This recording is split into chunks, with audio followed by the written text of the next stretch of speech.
Hello viewers, my name is Ben Warangai and my voice interpreter is Natalie. On to our first news.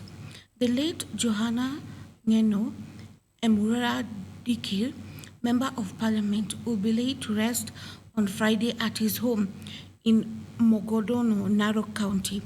The funeral organizing committee announced that memorial services for MP Ngeno and the 5 others who died in Saturday's aircraft crash will take place on Wednesday and Thursday, both in Nairobi and Narok County, providing an opportunity for leaders, friends, and constituents to pay their respects. President William Ruto, who visited the late legislator's residence in Karen on Monday to console the family, confirmed that the government will bear the burial expenses for all victims of the tragic accident.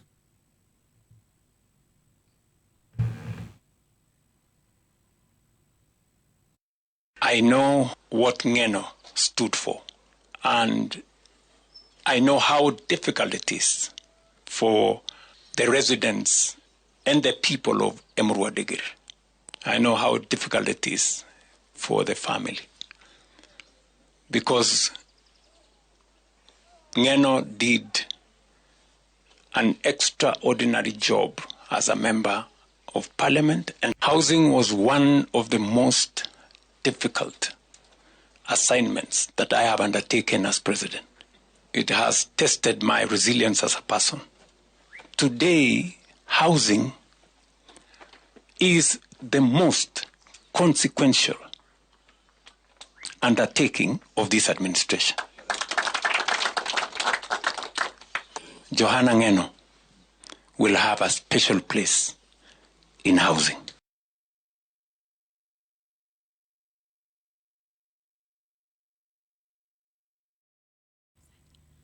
Deputy President Kithure Kindiki has said the government is accelerating the completion of multi-billion shilling development projects in the Meru region to enhance its economic standing.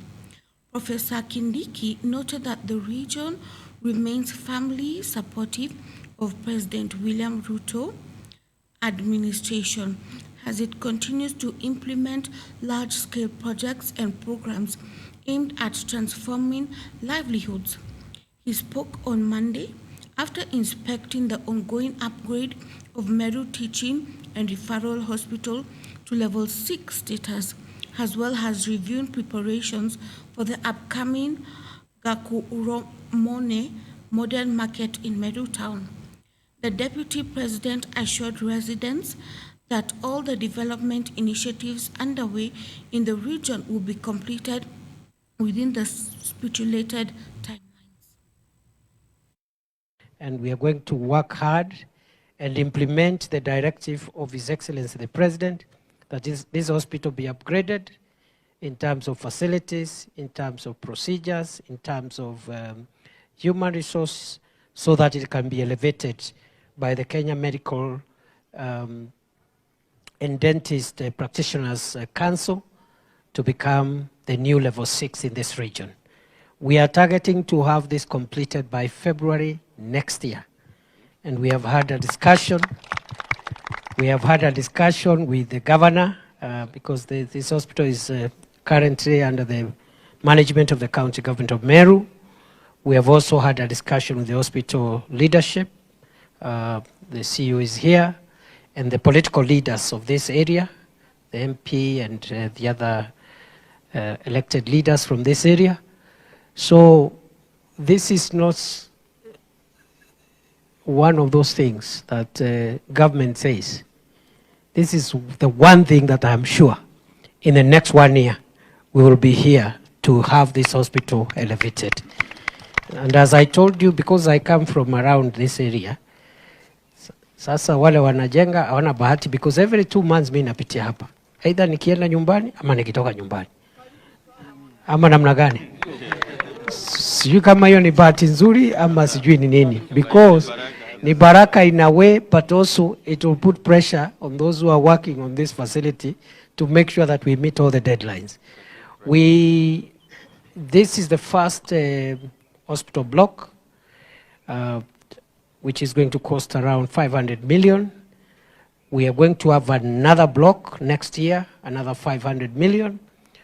We are going to have all the facilities that we require for treatment of critical and chronic illnesses, for the treatment of cancer, the treatment of heart diseases, the treatment of kidney diseases, and any other disease, so that the residents of this region will have no reason to travel to Nairobi or to travel elsewhere for any kind of treatment. So we are going to get the best specialists, doctors, we are going to get the best medical personnel and the best facilities. And we are running this program simultaneously.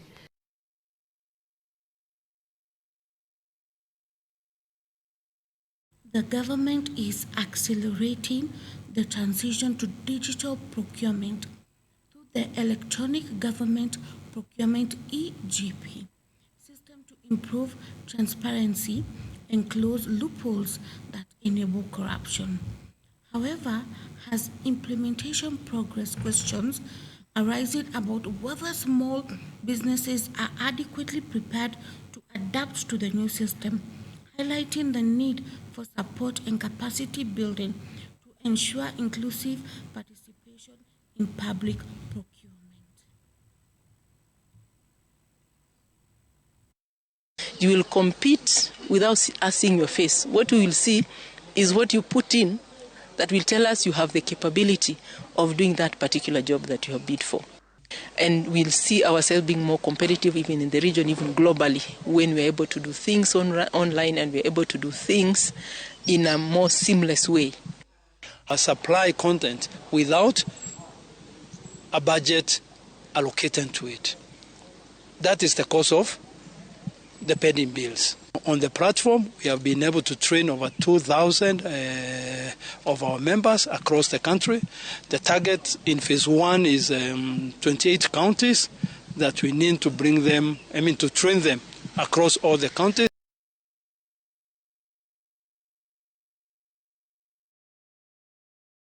John Mbadi, Cabinet Secretary for the National Treasury, has called on members of bicameral parliament to consider constitutional reforms aimed at easing pressure on government expenditure and addressing the country's growing wage bill.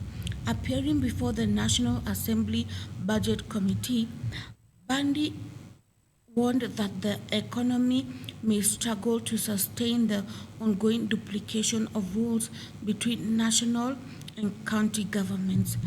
He noted that these overlapping functions currently consume 3.5 trillion shillings of the 4.7 trillion shillings budget earmarked for recurrent expenditure, underscoring the urgency of structural reforms to ensure fiscal sustainability.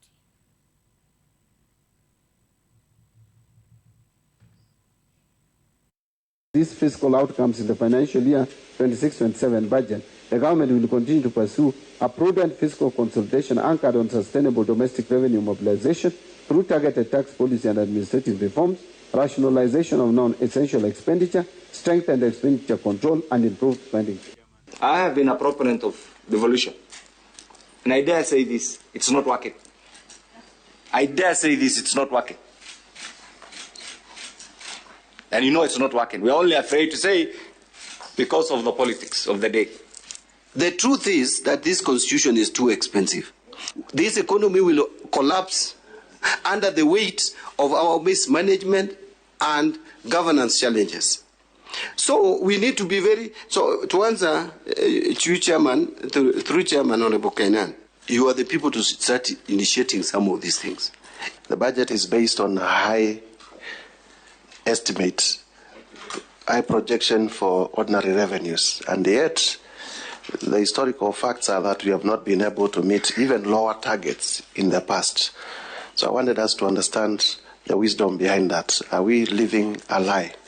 The truth is that yes, it is true that we have not been we have been over projecting revenue, I think, although it is not really over projection. I think it is our tax administration system that has failed us.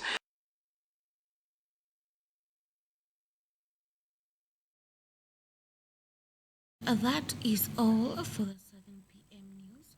My name is Ben Warangai, and my voice interpreter is Natalie Wairimu. Good night.